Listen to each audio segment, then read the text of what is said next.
विचार करने लगे कि क्यों ना यहाँ पे कुछ प्रभु का नाम ले लिया जाए।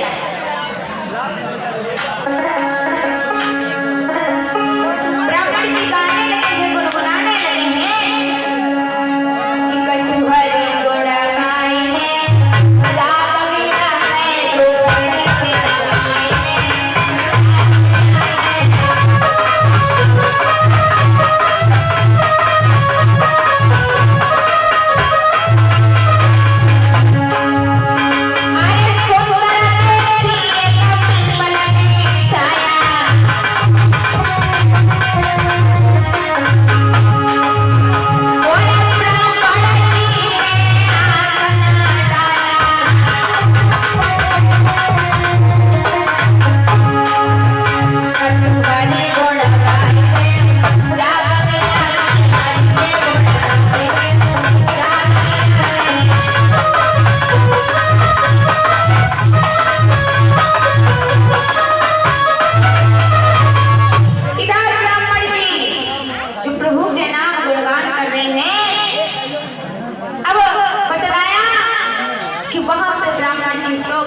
सोकर के उठे एकदम से जागेकारी, हमें तो द्वारका नगरी जाना है।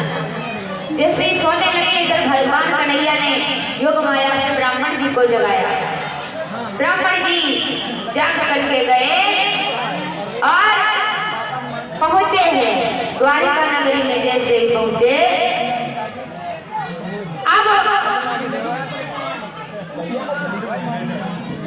इसीलिए कल बैठ के यहाँ खूब चाहे जैसे चिल्लाना और खूब भंडारा खा खा कर चिल्लाना। बोलिए गोविंद भगवान की।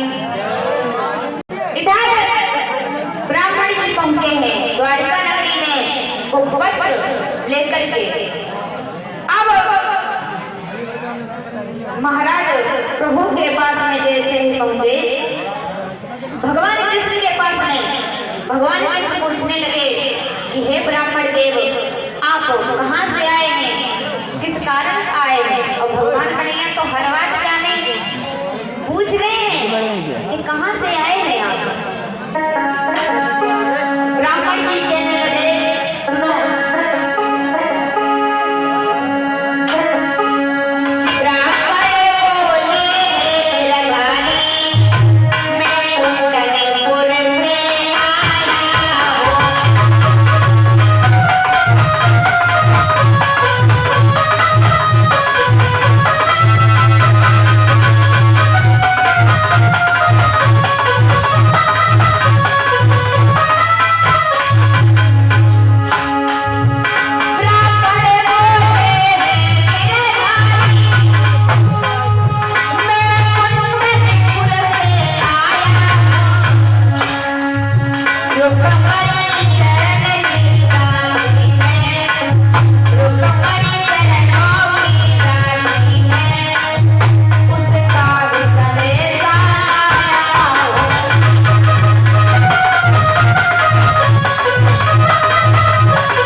और उनका भैया रुक्मणी का जो रुकुम है वो अपने साले शिशुपाल के साथ में विवाह करने जा रहा है। लेकिन रुक्मणी तो आपके चरणों की दीवानी है, वो आपके इतनी बड़ी भक्त है, वो किसी से विवाह नहीं करेगी, मर जाएगी।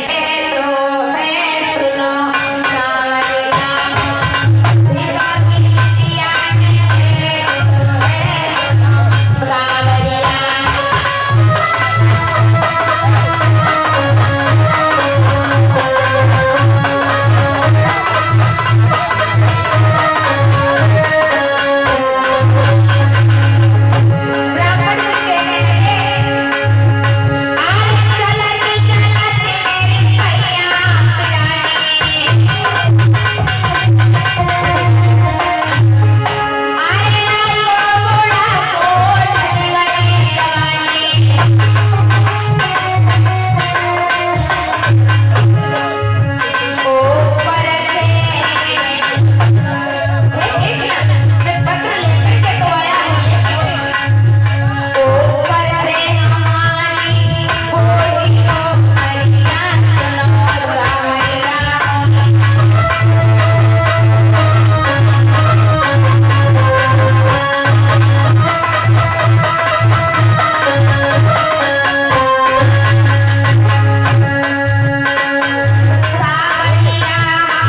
उनकी पुत्री ने भेजा है, वो विवाह करेगी तो आंख के साथ में, अन्यथा वो अपने प्राण त्याग देगी।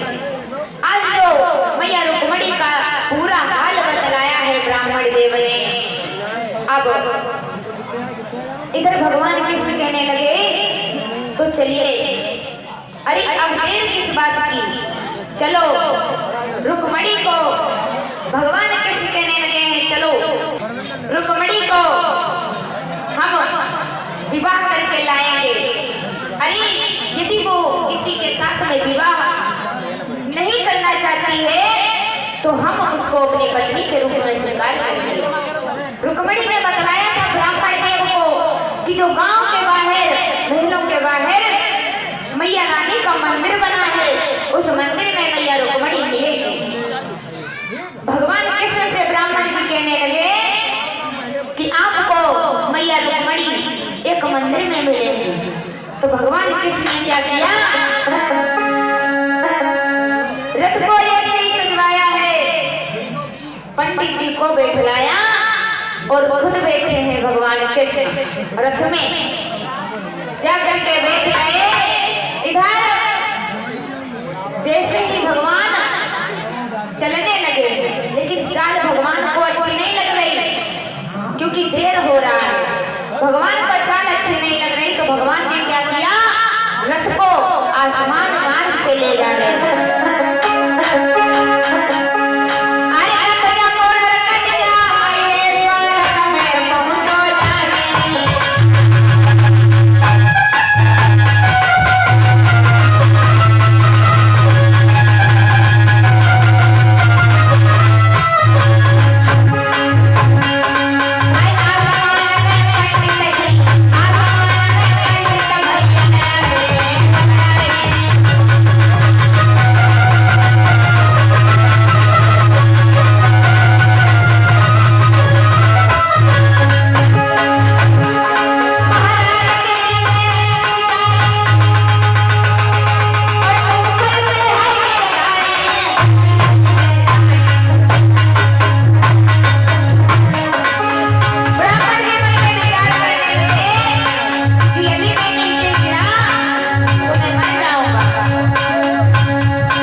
इधर ब्राह्मण बहुत ही मन में घबरा रहे, कहा अरे मैं किस आदि चक्कर में आके फंस गया हूँ, जो ये किस, अरे आसमान मार्ग से जा रहे हैं, यदि मैं नीचे गिर गया तो मेरे प्राण नहीं बचेंगे। थोड़ी सी उम्र और रह गई, अब वो हमें लगता है मुझे जीने को नहीं मिलेगी। इधर ब्राह्मण जी और भगवान कन्हैया पंडित जी जा रहे हैं, वहां पे जाकर के पहुंचे उसी मंदिर में। इधर भगवान कन्हैया पहुंचे हैं उसी मंदिर में जाकर के, जिस मंदिर में मैया रुक्मणी ने जो ब्राह्मण को वो मंदिर बतलाया था कि उस मंदिर में हम किसको मिलेंगे। इधर अब मैया रुक्मणी ने क्या मन में विचार किया, हमारे कृष्ण आ चुके होंगे, हमारे द्वारिकाधीश भगवान कृष्ण आए होंगे, अरे पधारे हैं तो हमें जाना चाहिए। अब मैया रुक्मणी अपनी मैया से रोने लगी है, कहा मैया अब मेरा विवाह हो जाएगा और मैं अपने ससुराल चली जाऊंगी, तो मैया मुझे अच्छा नहीं लगेगा यदि आप मेरे साथ में कुछ पल व्यतीत कर लो। मैया से रोने लगी है रुक्मणी, कहने लगी मैया अरे मैं आप लोगों के बगैर कैसे रहूंगी। इधर बतलाया कि मैया रुक्मणी ने सभी सखियों को लिया है साथ में और कहने लगी मैया मैं पूजा करने के लिए जा रही हूँ, अपनी देवी से मिलना चाहती हूँ, माता रानी के दर्शन करना चाहती हूँ और अभी मैं आ रही हूँ। मैया रुक्मणी चली है सखियों के साथ में। तब तक रुकुम ने देखा कि रुक्मणी कहाँ जा रही है। रुक्मणी जा रही है तो रोका है रुकुम ने। कहने लगा कहाँ जा रही हो। कहने लगा अरे आज तुम्हारा विवाह है, कल विवाह है और तुम अपने ससुराल चली जाओगी, तो हमारे घर में कन्याओं का ये आदेश नहीं है उनको कि जब विवाह होता है तो हमारे घर में कन्याएं बाहर नहीं निकलती। मैया रुक्मणी कहने लगी भैया अरे मुझे अंतिम बार तो जाने दो, मैं अकेले नहीं जा रही हूँ, मेरे साथ में मेरी सभी सखियां जा रही हैं। अब रो करके मैया रुक्मणी चली है और वही जाकर के मंदिर में पहुंची। मंदिर में पहुंची तब तक ब्राह्मण जी पहुंचे इधर। ब्राह्मण जी ने बताया कि भगवान कृष्ण जो मंदिर में पधार चुके हैं और रुक्मणी जल्द से जल्द चलिए। ब्राह्मण जी कहने लगे रुक्मणी मैंने तुम्हारा इतना बड़ा कार्य किया है, तुम मुझे भोजन नहीं खिला सकती। मैया कहने लगी अरे ब्राह्मण जी यदि मैं आपको भोजन कराऊंगी तो बहुत देर हो जाएगी, यदि आपको भोजन करना है तो हमारे ससुराल में आना।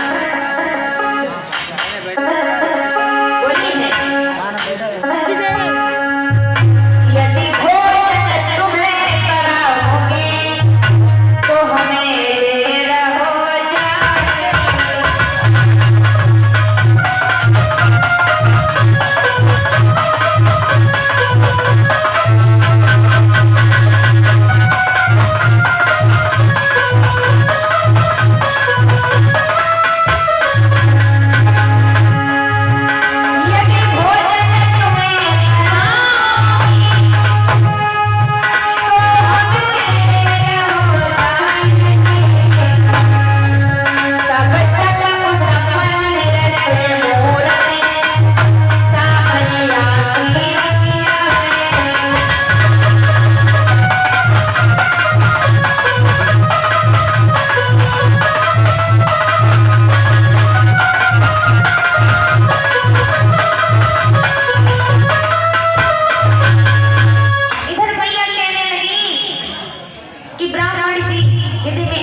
देर हो जाएगी।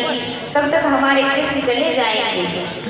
अब मैया सखियों को साथ में लेकर के चली है। कहा ब्राह्मण जी यदि भोजन करना है तो हमारी ससुराल द्वारिका नगरी में आना, मैं आपको अवश्य भोजन कराऊंगी।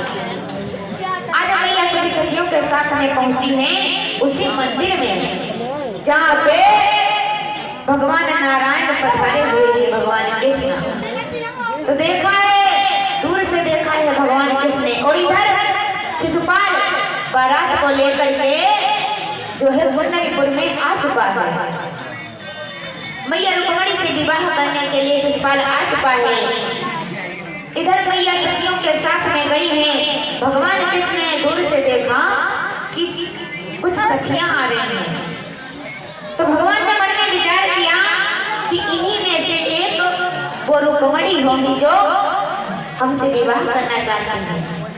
इनमें से रुक्मणी है कौन? ये तो बहुत है, लेकिन रुक्मणी कौन सी है? भगवान कृष्ण मन में विचार करने लगे।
विवाह करूंगा।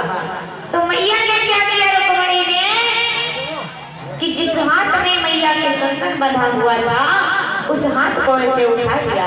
जो विवाह का कंकन नहीं बनता है वो धागा बांधा जाता है, उसे कहते हैं लगन। तो वो बंधा हुआ था, वही हाथ आज मैया ने उठा दिया। भगवान कृष्ण समझ गए कि यही हमारी रुक्मणी है। तो भगवान कृष्ण ने जाकर के उस रथ को वहीं पे रोका है जहाँ पे रुक्मणी है, और दूर से मैया रुक्मणी देख रही है भगवान कृष्ण को। वहीं से रथ निकाला और मैया रुक्मणी की कलाई को पकड़ लिया है भगवान ने।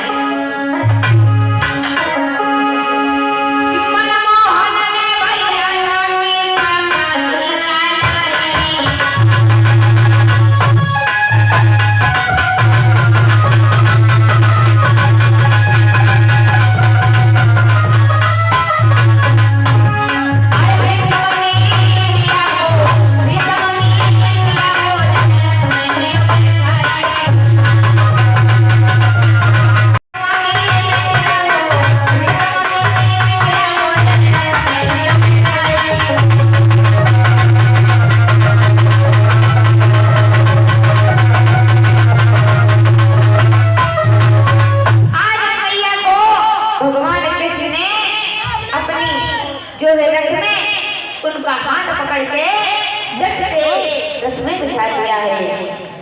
मैया रुक्मणी प्रेम के साथ में बैठ गई और पूछने लगी कि आप कृष्ण हो।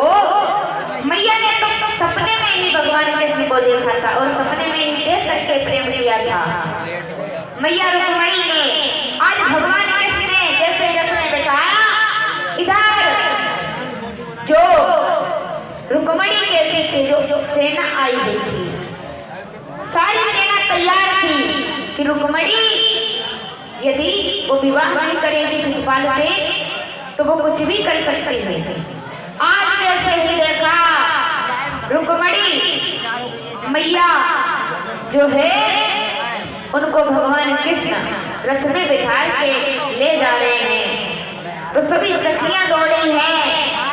मैया रुक्मणी को जाता हुआ देख करके रुक्मणी की मैया से बतलाया, कहा अरे मैया कोई सांवला सा था जो बहन रुक्मणी को लेकर के चला गया है। कोई सांवला सा था, अरे मैं नहीं जानती वो कौन था। इधर जैसे ही शिशुपाल और रुक्म को पता चला है कि हमारी बहन रुक्मणी को लेकर के वो कन्हैया चला गया है, द्वारिकाधीश को जा रहा है, तब तक पूरी सेना तैयार की और भगवान कृष्ण का पीछा किया। अब भगवान कृष्ण ने जैसे ही देखा रही ये शिशुपाल आ रहा है, शिशुपाल गालियां देते हुए भगवान कृष्ण को जा रहा है, और जो रुक्म है वो कहने लगा रे माखन चोर, तो पहले माखन चुराता था, आज स्त्रियों को चुराने लगा है। अरे आज किसी की बहन चुराने लगा है। तो भगवान कृष्ण इधर भगवान कृष्ण क्रोधित होकर के पीछे ही पीछे को मुंह फेरा, कहा अब वो युद्ध की आवाज लगा रहा है। शिशुपाल कह रहा है कि हमसे युद्ध करो। भगवान कृष्ण ने कहा हम तुमसे युद्ध अवश्य करेंगे। भगवान कृष्ण भी दौड़े, लेकिन मैया ने हाथ पकड़ लिया है।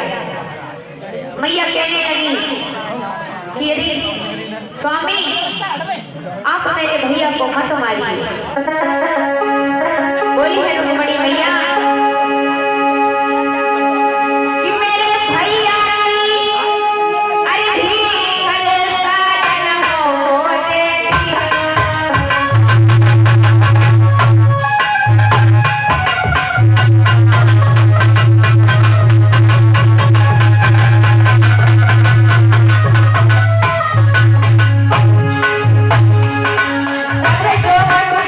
हुई गई हो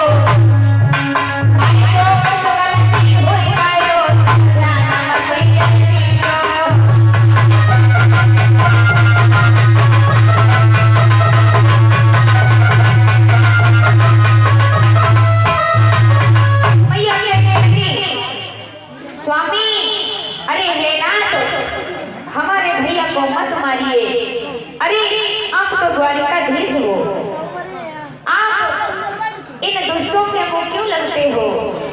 चलिए अब इधर बतलाया कि घनघोर युद्ध हुआ, बहुत ही भयानक युद्ध हुआ। इधर बलराम युद्ध कर रहे हैं। युद्ध करने के बाद में बलराम गए हैं पास में जैसे कहीं गए और इधर युद्ध करने के बाद में वो भीष्मक के पुत्र जो मैया रुक्मणी, जो भाई था रुक्मणी का, रुकुम आज बहुत क्रोधित है। कहने लगा भगवान कृष्ण को गालियां दे रहा है। इधर से सुबाल हार करके पीछे को चले गए, लेकिन महलों में नहीं गए, कुंडलिनी को नहीं गए, महलों में वापस लौट करके नहीं गए। तब तक बतलाया भगवान कृष्ण उनके पास में बलराम पहुंचे। कहा भैया अरे चलो रुक्मणी को ले चलते हैं, द्वारिका लेकर के चलो और हम बड़ी ही प्रेम के साथ में हंसी खुशी के साथ विवाह करेंगे रुक्मणी का और तुम्हारा। अब सभी सखियों ने इधर भगवान कृष्ण द्वारिकाधीश पहुंचे हैं। मैया रुक्मणी को लेकर के द्वारिका नगरी में सभी सखियों ने देखा कि रुक्मणी कितनी सुंदर है। रुक्मणी का श्रृंगार करने लगी। कहा कि रुक्मणी का श्रृंगार करेंगे तो रुक्मणी और भी सुंदर लगेगी। आज श्रृंगार करने लगी है सभी सखियां मैया रुक्मणी का।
मैया रुक्मणी का और भगवान कृष्ण का विवाह हो रहा है।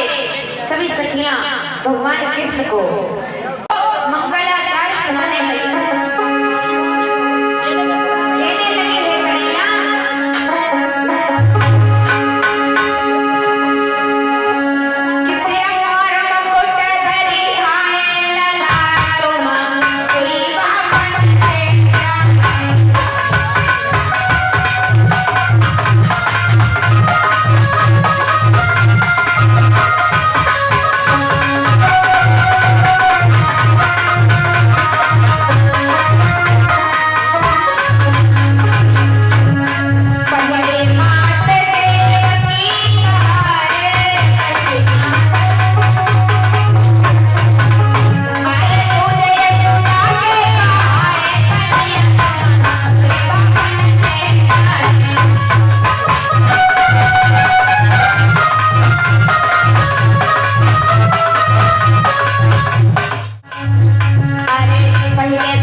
है विवाह संपन्न हुआ।